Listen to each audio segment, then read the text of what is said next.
Hi guys, it's December 15. Mag-aalas 3. Wala akong masyadong tulog kasi kagabi nga nag-edit ako, di ba? 10, kailangan naming umalis ni Daddy. So namili muna kami ng konti sa Direct Way. So, Direct Way sa Santa Maria. So alam niyo ba yung feeling ng matagal kang hindi lumalabas tapos hindi namimili nung ano.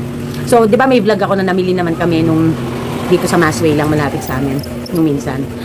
Tapos, mapunta ako ng Direct Way. Kasi ang haba ng pila sa cashier. So, dumando na ako, no? Ang pakiramdam ko, parang, siguro dahil sa wala akong masyadong tulog. Hindi katulad nung nagpunta kami nung minsan na namili ng Daddy Pal Together. Alive na alive ako kasi nga, nakapahinga ako. But then, even though, kasi ako yung tipo ng pagka namimili, masaya talaga ako. Kasi, hello, kapag passion mo ang pagtitindahan, passion mo ang selling, you never get tired, no? I mean, tired physically, but yung mind mo never get tired. You're so happy, no? Even if your budget is on budget. Alam na gets niyo yun?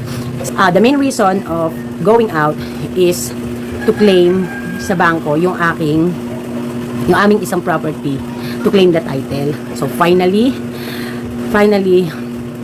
almost 100% done na yung mga pagsasaayos ng mga titles. So, yun. Then, but we planned na before kami pumunta ng bangko, mamili na. Kasi nga, maaga pa. And so, also to catch up na sana matirhan pa kami, makaabot kami ng Jenny's na chicharon. Sad to say, lahat ng branch wala. Ubus na. Ha? So, even after Direct Way, tinry pa ni Daddy na umikot. So, alam niyo, I'm so amazed to Daddy Park kasi talagang gamay na niya yung Santa Maria. He knows almost everything there. No? Na parang feeling ko, ako yung naging stranger sa sarili kong bayan. Ako yung naging stranger pagdating sa pamimili. Most important work sa pagtitindahan. So, talagang he is my rock when it comes to pamimili. Kasi he's the one who's finding things na kailangan ko. Although not that so perfect, 100%. Iba pa rin yung tayo kasi we able to see what's new, no? What new product of Oishi, something like that, or kung ano yung mga promos, ganyan. Although magaling si Daddy sa mga ganyan, mga promos, ganyan. Magaling siya talaga dyan. Wala akong masabi sa kanya when it comes to compare ko nung bago pa lang siya na tinatry niya na siya yung mamili. Kasi nga, yung setup namin, di ba, nung wala na kaming tindera, and even may tindera, yung setup namin, na siya yung mag-out, hindi kami po pwedeng parehas na wala kung wala ang mga bata. Nakita ko talaga yung improvement niya. So talagang sabi ko, Daddy, it's like I can't do all these things without you kasi napakalaking bagay talaga. So syempre bilang siya naman, ito yung participation niya sa operation ng ating negosyo, siya yung parang lalabas lagi. Ganun. So nung hando kami sa Direct Way, anyway, yung feeling ko na parang nakikita ko yung mga iba na namimili. Ang dami nilang pinamimili. Hindi ako nainggit, ha? Hindi. Ito yung nafe-feel ko. Imagine if all those items na nakikita ko sa mga kapwa ko namimili ay katulad din na pinamimili ko pa rin ngayon. I can't imagine the tiredness, di ba? Yung sobrang hirap na ultimo sting, iaasa mo sa supermarket, ganyan, ultimo sesto, mga big 250 products, iaasa mo sa supermarket, ultimo gin, iaasa mo sa supermarket. So, sabi ko kay Daddy habang nakapila kami, imagine Daddy, if everything ay bibili natin dito. That's so tiring, no? And imagine if madami kang items na binili tapos ganito nakapila ang tagal. It's like, this is the, parang ngayon ko nasabi na, hassle sa time. Napaka-hassle niya sa time. Tapos nakangiti siya, natawa siya. Sabi niya, you see how far you've become and how improvement that happened. Yung moment na yon, how I realize more yung narating ng negosyo na pinagsikapan kong i-put up. Pinagsikapan namin na i-build up ni Daddy Park Together, no? So, talagang grabe. Kasi kilala kami ng mga bisor doon. So, doon kami napunta sa may bisor. Sabi niya, ma'am, hello, kamusta? Hello po, ganon, sabi niya. Yung, alam niyo yung pagbati na simple lang, kasi hindi naman sila pwede makipagdaldalan. Sabi ko, ngayon lang ako ulit nakapunta rito. Niya, o nga ma'am, kasi madalas dito si sir. May minsan kasi kako, hindi ko alam namimili yan dito. Gugulat na lang ako pag uwi, may mga pinamili. Kasi may ahente na kami. Ang wala lang talaga akong ahente is mga chicherya ng Oishi, ganyan. Ilan-ilan lang. So kaya